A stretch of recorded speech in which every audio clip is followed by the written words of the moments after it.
नमस्कार मंडळी, कसे आहात? माझ्या व्हिडिओमध्ये तुम्हा सर्वांचं स्वागत आहे. मंडळी, कसं आहे ना, मला आज भरायच्या होत्या बांगड्या. ते म्हणजे कसं, सणासुदीचंच आपण फक्त बांगड्या घालतो बरं का, इतर टायमिंगला नाही. कारण का सणासुदीचंच आपण साडी नेसतो हो. मग साडी घातल्यानंतर हात भरून बांगड्या असल्या तरच ती साडी शोभते बरं का. गावचा होता सप्ताह, त्यामुळे म्हटलं आता रोज तर साडी घालावी लागणार आहे, पण बांगड्या नव्हत्या हो, म्हणून बांगड्या भरायला.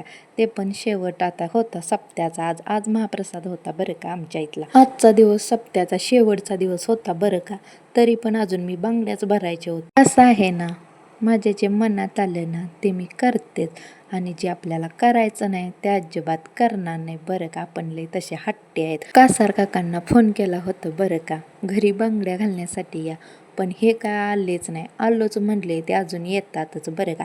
ह्यांच्यावर जरा नाराजच होते बरं का. मंडळीनो, तुम्ही एक गोष्ट नोटीस केला का, माझ्यासारखी बाई तुम्ही आजपातर आळशी कधी पाहिलीच नसणार. मी लय बाबा आळशी आता हल्ली व्हायला लागलो. अगोदर अजिबात कटाळा करायचे नाही, पण आता लय करते. आणि व्हिडिओ केलं की मी ते किती दिवस ठेवला गॅलरीमध्ये, तेव्हा आता अपलोड करणार, मग करणार, असंच माझं चाललंय ह्यातच दिवस. देवाला असं वाटते की ही बया काहीतरी करीन, आणि मला असं वाटतंय देव काहीतरी करीन. अख्खी लाईफच गेली हाच विचार करत बसले. आजीबाईंना पण घेऊन आले होते बरं का बांगड्या भरण्यासाठी. माझ्या चेहऱ्यावरचा आनंद तुम्हाला कळलाच असेल. मला असं वाटत होतं की काय खजाना गावला की काय बांगड्यांचा.